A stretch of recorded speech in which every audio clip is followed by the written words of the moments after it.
Bonjour et bienvenue dans cette présentation 5 de l'unité 13. Nous allons discuter des débits environnementaux et de la façon dont ils s'intègrent dans la comptabilité de l'eau. La comptabilité de l'eau devient un outil populaire pour comprendre la quantité d'eau disponible dans une zone d'étude particulière. Comment cette eau se déplace à travers les différentes composantes du cycle de l'eau, y compris les précipitations, l'évapotranspiration, les eaux de surface et les eaux souterraines, et identifier qui sont les principaux consommateurs d'eau. Elle peut également aider les gestionnaires de l'eau à comprendre si les exigences réglementaires ou environnementales sont respectées, comme les débits environnementaux. Les thèmes abordés tourneront autour de qu'est-ce que la comptabilité de l'eau. Nous passerons rapidement en revue les différentes méthodes de comptabilité de l'eau et nous montrerons quelques exemples de la manière dont les débits environnementaux ont été inclus dans les études de comptabilité de l'eau ainsi que les défis qui se posent aux gestionnaires de l'eau pour y parvenir. Tout d'abord, comprenons ce que c'est que la comptabilité de l'eau. La comptabilité de l'eau est un outil d'aide à la décision en matière de gestion des ressources en eau. Vous pouvez la considérer un peu comme une comptabilité financière où vous voulez comprendre où l'argent entre dans vos différents comptes, où il en sort et comment il se déplace entre les deux. De cette façon, vous pouvez comprendre où se trouvent vos dépenses les plus importantes et trouver les moyens d'utiliser votre argent plus efficacement. Il en va de même pour la comptabilité de l'eau. C'est un outil qui permet aux gestionnaires de l'eau de comprendre quelles sont les utilisations les plus importantes de l'eau, où se produisent les pertes et comment l'eau peut être utilisée plus efficacement pour atteindre les objectifs de gestion. En général, la comptabilité de l'eau donne un sens à la quantité d'eau disponible et à la manière de l'utiliser. Selon une définition plus détaillée, la comptabilité de l'eau devrait être une évaluation systématique et quantitative de l'état et des tendances des différentes composantes de l'eau afin de produire des informations qui éclairent les décideurs. De cette façon, la comptabilité de l'eau peut être expliquée à différents domaines. Elle peut s'appliquer à différents domaines, tout en produisant des résultats comparables et fournir des informations importantes pour la prise de décision présentée dans un format de rapport standard. Ces deux définitions sont tirées du livre blanc de la FAO intitulé La comptabilité de l'eau pour la gouvernance de l'eau et le développement durable, qui est un bon endroit pour en savoir plus sur la comptabilité de l'eau et sa valeur dans la gestion de l'eau. Pourquoi avons-nous besoin d'une comptabilité de l'eau? La comptabilité de l'eau est un moyen de mieux comparer l'offre d'eau entrant dans une zone d'étude avec la demande d'eau de différents utilisateurs ou besoins. Elle permet également de faire la distinction entre les utilisations consommatrices et non consommatrices. Comprendre la quantité d'eau consommée et la quantité d'eau non consommée peut aider les gestionnaires de l'eau à mieux comprendre où des compromis peuvent être faits ou des gains d'efficacité peuvent être réalisés. Par exemple, l'agriculture est souvent le plus grand consommateur d'eau dans un bassin. Une partie de l'eau étant consommée pour faire pousser les cultures par transpiration et l'excès d'eau s'écoulant dans les ruisseaux et rivières locaux, ce qui est considéré comme une utilisation non consommatrice. Si seule la quantité d'eau nécessaire à la croissance des cultures est appliquée à un champ, l'eau qui était auparavant un ruissellement agricole peut rester dans une rivière pour l'écosystème ou à des fins récréatives. Il est important de savoir que la comptabilité de l'eau est un outil de planification à long terme. Elle est donc destinée à être utilisée pour améliorer la gestion intégrée globale des ressources en eau d'une zone et non à être utilisée pour la prise de décision au jour le jour. Elle peut éclairer différentes étapes du cycle de l'agir, notamment l'évaluation des différentes questions liées aux ressources en eau, y compris l'examen des tendances du passé jusqu'à aujourd'hui, la compréhension des implications des différentes politiques ou stratégies en matière de ressources en eau, ainsi que le suivi et l'évaluation des progrès des différentes mesures de gestion. Si vous considérez la mise en œuvre des débits environnementaux comme une action de gestion, alors en théorie, la comptabilité de l'eau pourrait être utilisée pour comprendre les implications des débits environnementaux sur les autres indicateurs de l'eau dans un bassin, ainsi que pour évaluer sa mise en œuvre dans le temps. La comptabilité de l'eau n'est pas un concept nouveau. En 1997, le docteur David Moden de l'Institut international de gestion de l'eau a proposé une idée dans un rapport intitulé Comptabilisation de l'utilisation et de la productivité de l'eau.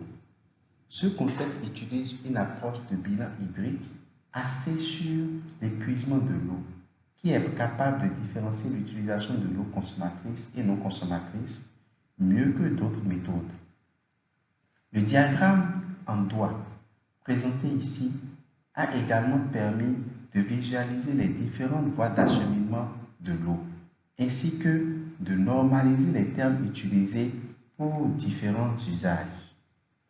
Dans un bassin où les débits environnementaux sont mis en œuvre, l'eau serait considérée comme un débit sortant engagé, ce qui signifie que l'eau reste dans la rivière ou la masse d'eau jusqu'à ce qu'elle s'écoule hors du système et à un usage spécifique auquel l'eau est réservée.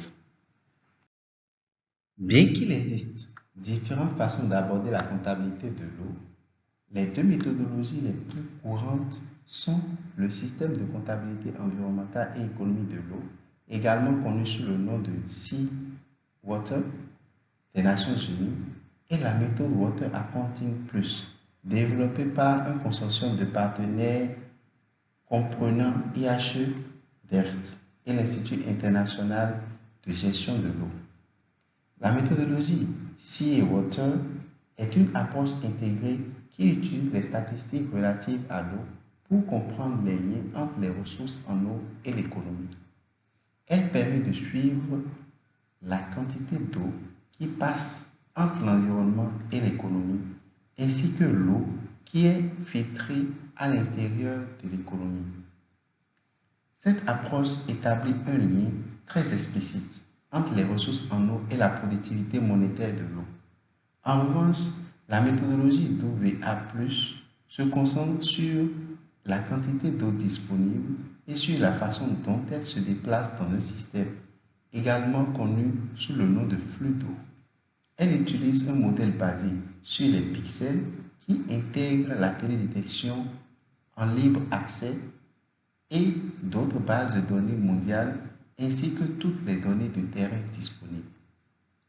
Nous examinerons plus en détail les deux méthodologies, la manière dont les débits environnementaux peuvent être inclus et les défis auxquels sont confrontés les responsables de la mise en œuvre, notamment en ce qui concerne les trois principales composantes des débits environnementaux, c'est-à-dire la quantité de l'eau, la qualité de l'eau et le calendrier.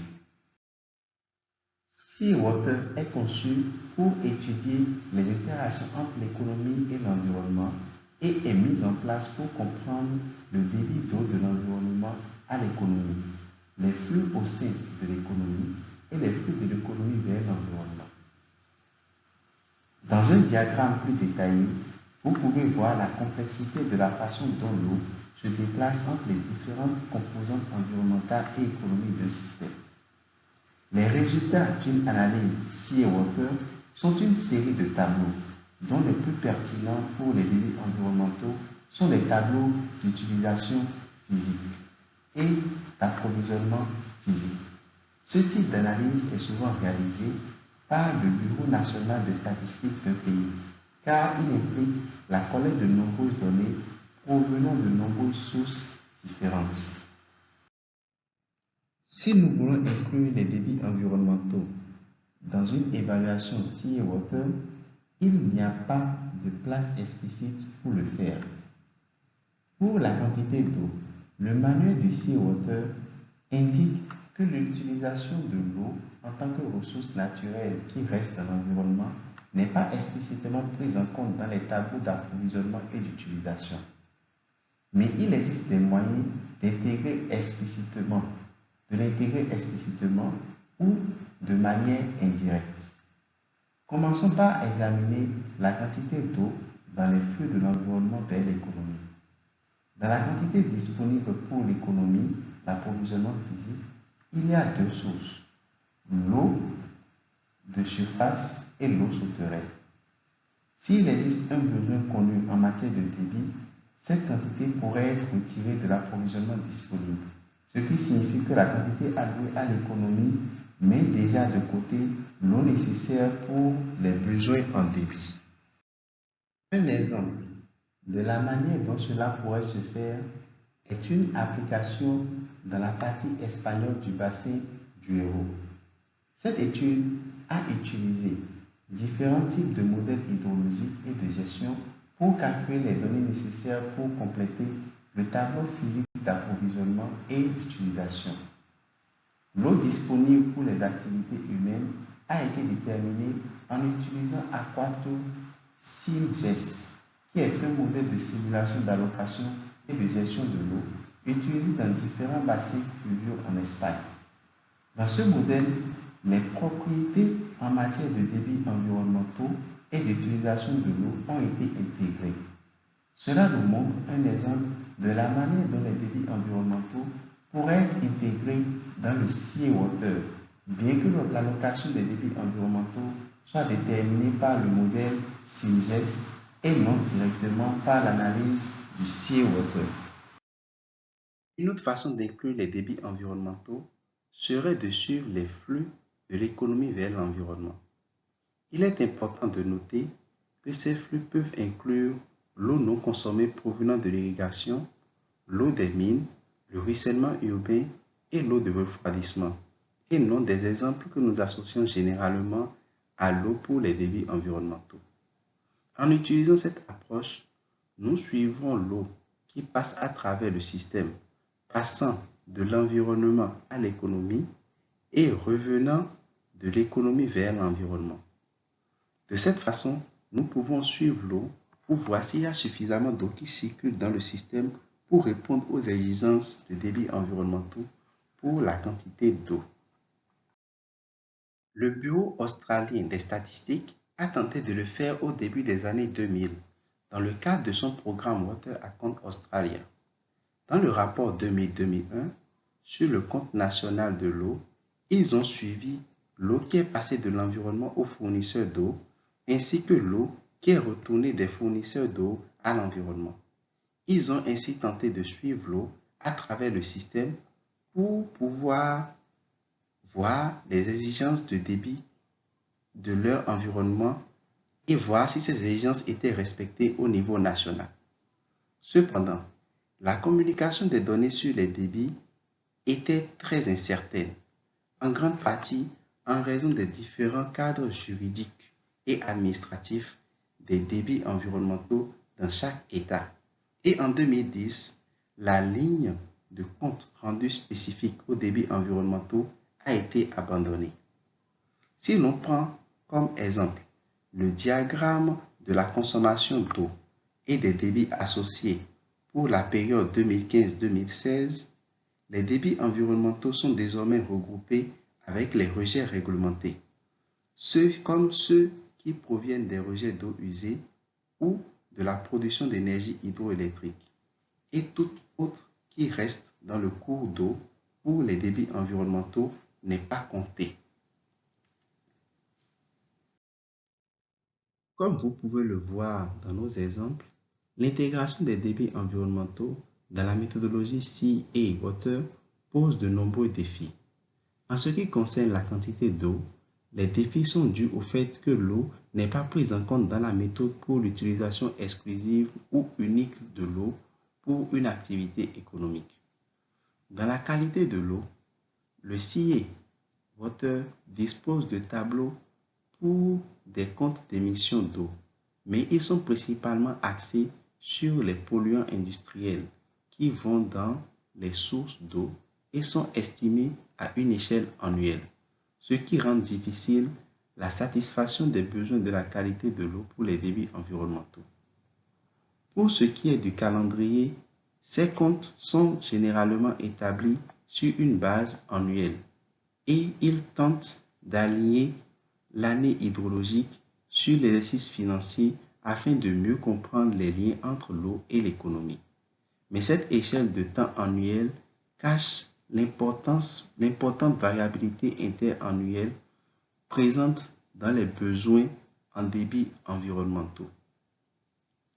Enfin, ces approches visant à inclure explicitement les débits environnementaux dans le CA Water reposent sur les besoins connus en matière de débits environnementaux qui doivent être introduits manuellement par l'utilisateur ou le comptable. La seconde méthode de comptabilité de l'eau dont nous parlerons est la méthode Water Accounting Plus. Cette méthodologie utilise les données en accès libre, comme celles provenant de la télédétection ou des modèles ou ensemble de données hydrologiques mondiaux et les combine avec des mesures de sol si elles sont disponibles en un modèle basé sur les pixels qui calculent les différentes composantes du cycle de l'eau comme les précipitations, l'évapotranspiration, les eaux de surface et les eaux souterraines. À l'aide de scripts développés dans Python, les comptes de l'eau sont ensuite présentés sous forme de feuilles, de tableaux et de cartes afin de mieux comprendre les quantités de débit d'eau dans la zone d'étude. Les comptes de l'eau sont principalement calculés et présentés sous forme de feuilles. La feuille 1, connue sous le nom de feuille de base de ressources, étant la plus courante. Cette feuille fournit une vue d'ensemble visuelle de l'eau qui entre dans une zone d'étude, comment elle se déplace dans la zone d'étude et où elle s'écoule. Pour les débits environnementaux, il n'y a pas d'endroit explicite pour inclure les débits environnementaux sortants, qui sont inclus dans la section des débits sortants réservés en tant qu'eau non consommée. Comme pour le CA Water, cette valeur est saisie manuellement par l'utilisateur, de sorte que les besoins en débits environnementaux doivent être connus. Deux exemples de débits environnementaux intégrés dans les études de cas du WE+, sont le bassin de Indus au Pakistan et le bassin d'Awash en Éthiopie. Dans le bassin d'Indus, les besoins en débits environnementaux étaient connus grâce à l'accord provincial sur l'appropriation de l'eau de 1991. Il est inutile de préciser que cette valeur est celle souhaitée par la province la plus en aval, mais qu'elle n'a pas fait l'objet d'un accord officiel entre les deux parties. Pour le bassin Awash, elles ont également été estimées à l'aide du calculateur de débit environnemental global qui a été développé par Vladimir Saftnik de Nidish Erigama. Ce calculateur utilise une méthodologie de débit hydrologique qui base les besoins en débit environnementaux sur un pourcentage de ruissellement annuel moyen. Il est destiné à être utilisé comme une estimation. Il n'est pas destiné à remplacer une évaluation holistique des débits environnementaux soutenue par les parties prenantes. Bien qu'il y ait une place explicite pour inclure les débits environnementaux dans la méthode WA+, il y a quelques défis à relever. La qualité de l'eau de la ressource n'est pas prise en compte. Et comme pour le CA Water, les comptes sont généralement établis sur une base annuelle. Ainsi, toute variabilité interannuelle est perdue. Lorsque tous les montants mensuels sont additionnés pour une valeur annuelle. Et encore une fois, comme pour le CA Water, cette valeur est saisie par l'utilisateur, ce qui montre l'importance d'avoir des besoins connus en matière de débits environnementaux. Ces besoins peuvent être estimés à l'aide de méthodes de bureau, mais ne sont pas préférables aux études soutenues par les parties prenantes. Il peut également arriver que les besoins en débits environnementaux soient disponibles, mais à la sortie de la zone d'étude, ce qui s'est produit dans le WE+, en Afrique du Sud. Enfin, dans une revue de 11 études de cas récentes utilisant le WE+, un seul rapport a inclus les débits environnementaux qui ont également été utilisés et ont utilisé la méthode développée par Sam Catin.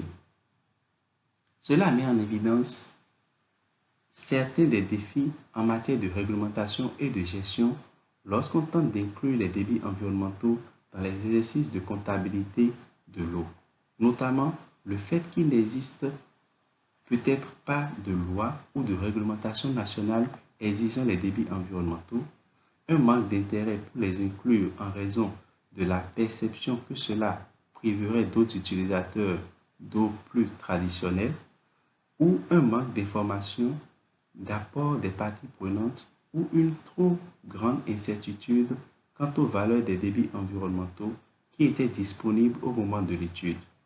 Cela souligne l'importance d'avoir des gestionnaires connaissant les débits environnementaux dans l'équipe lorsque les décisions sont prises concernant les ressources en eau. Voici quelques références disponibles si vous souhaitez en savoir plus. Les messages à retenir pour le cours d'aujourd'hui sont les suivants. La comptabilité de l'eau est un outil de planification à long terme qui permet d'éclairer les décisions relatives à la répartition de l'eau et à l'agir. Les exigences en matière de débit environnemental peuvent être implicitement incluses, c'est-à-dire dans le Seawater, ou explicitement incluses, c'est-à-dire dans le WA+. Mais il est important de les intégrer autant que possible. La comptabilité de l'eau exige que l'utilisateur saisisse les exigences en matière de débit environnemental, ce qui renforce l'importance de mener des études d'évaluation de débit environnemental qui soient scientifiquement motivées et approuvées par les parties prenantes. Il reste de nombreux défis à relever pour intégrer les débits environnementaux dans la comptabilité de l'eau, notamment en ce qui concerne la qualité de l'eau, le calendrier et l'intérêt des décideurs. Merci beaucoup pour avoir suivi cette section de l'unité 13.